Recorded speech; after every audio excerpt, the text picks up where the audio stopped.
बहादुरगढ़ में अब घर घर जाकर जरूरतमंद लोगों को सरकारी योजनाओं का लाभ पहुंचाया जाएगा। इसके लिए हरियाणा भाजपा महिला मोर्चा की उपाध्यक्ष नीना सतपाल राठी ने 2 निशुल्क वाहनों को झंडी दिखाकर रवाना किया है।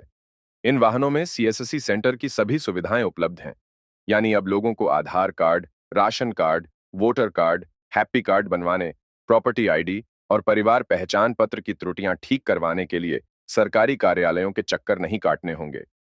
इन वाहनों में बैठे कर्मचारी लोगों की समस्याओं का समाधान उनके घर जाकर करेंगे। भाजपा महिला मोर्चा की प्रदेश उपाध्यक्ष नीना सतपाल राठी ने बताया कि इस दौर में सभी काम डिजिटल तरीके से होने लगे हैं, जिसकी वजह से आम लोगों को सरकार की बहुत सारी योजनाओं का लाभ नहीं मिल रहा था। इसलिए आम लोग सरकारी कार्यालय के चक्कर काटने को मजबूर थे। मगर अब यह 2 वाहन लोगों के घर घर जाकर उनकी समस्याओं का समाधान करेंगे और यह काम बिल्कुल निःशुल्क किया जाएगा। भारतीय जनता पार्टी महिला मोर्चा की प्रदेश उपाध्यक्ष होने के साथ साथ नीना सतपाल राठी बहादुरगढ़ नगर परिषद का चुनाव जीतकर लगातार 3 बार नगर पार्षद बनी है। अब उन्होंने बहादुरगढ़ से विधानसभा चुनाव के मैदान में उतरने की ताल ठोक दी है। उनका कहना है कि इस बार भाजपा महिलाओं को ज्यादा से ज्यादा टिकट देगी।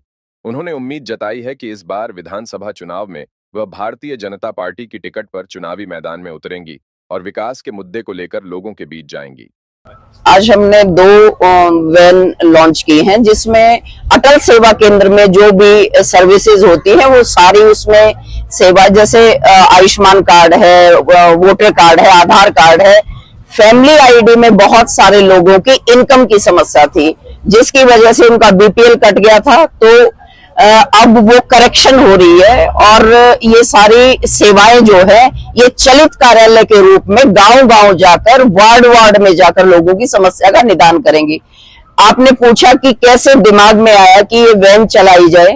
ये वोटर कार्ड और आधार कार्ड, आयुष्मान कार्ड, क्योंकि मैं एक पार्षद भी हूँ, मेरे पास समस्याएं ये पहले भी आती थी, लेकिन अब महिला यात्रा, सम्मान यात्रा जो हम 8-9 दिन से कर रहे हैं, उसके दौरान कुछ महिलाएं मुझे ऐसी मिली, 1-2 महिलाएं ऐसी थी जिनके सिर्फ बेटी है, और लाडली योजना जिसमें हर वर्ष बेटी को 5,000 रुपए उसके नाम से जमा किए जाते हैं, वो ऐसी योजना है जिसमें बच्चा जब युवा हो जाता है तो उसको बहुत लाभ मिलता है। ये योजना है दूसरी बेटी हो, अगर आपके पास दूसरी भी बेटी हो तो उसके लिए। ऐसी योजना से भी महिलाएं वंचित थी, तो कहीं ना कहीं जागरूकता की भी कमी रही।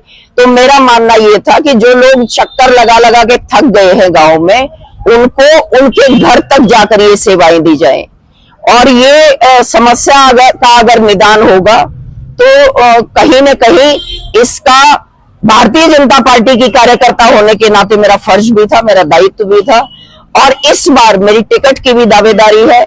हर व्यक्ति की ये कोशिश रहती है कि उसकी पार्टी में कोई भी, देखिए डिजिटल हुई है चीजें, तो डिजिटल होने के दौरान टेक्नोलॉजी के जहां बात होती है तो थोड़ा सा फेलियर जरूर होता है। ये शुरुआत तो होनी ही थी एक ना एक दिन, लेकिन सरकार के प्रयास में कोई कमी नहीं थी। कभी भी किसी ने ये नहीं सोचा कि इसके चलते इतनी, कहीं ना कहीं ये चीजें, ये अवेयरनेस होनी जरूरी थी।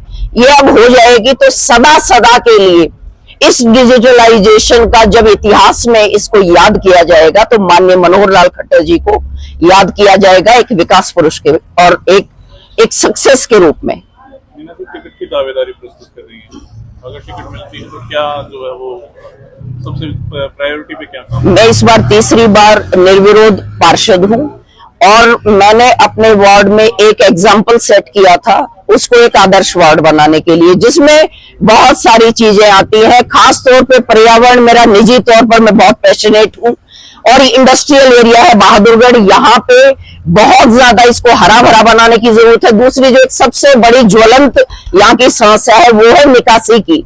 जब पानी आता है तो वो पानी निकलता नहीं है, उसकी निकासी के लिए प्रॉपर बहुत सारी खामियां रही है, क्योंकि टांडा एडी में सीवेज ट्रीटमेंट प्लांट भी है, वहां तक पानी जाता नहीं, क्योंकि वो ऊंचाई पे है, इसका बहाव टीकरी की तरफ होना चाहिए बहुत। तो बहाव की समस्या सबसे ज्यादा है बहादुरगढ़ में, सब जगह। यहाँ निकासी हो, यहाँ पे सर्विस सेक्टर आए, डेवलप्ड सिटीज के, तो एनसीआर में हमारा बहादुरगढ़ पड़ता है, तो ये डेवलप्ड सिटीज की तर्ज पर इसका विकास हो, ये खामियां दूर हो। लेकिन मैं ये बात विशेष रूप से कहना चाहूंगी, ये खामियां वो व्यक्ति दूर करेगा जो बहुत संजीदा हो इन चीजों के लिए। मुझे बहुत पीड़ा होती है जब छोटे छोटे बच्चे पानी में से निकल के जाते हैं और बहुत सारी दुर्घटनाएं होती है। तो मेरी संजीदगी, मैं अपने बहादुरगढ़ शहर के प्रति इतनी समर्पित हूं, बहुत ज्यादा प्यार है, और इस बहादुरगढ़ विधानसभा का बिल्कुल इसका सकारात्मक बदलाव करने का विजन है मेरा।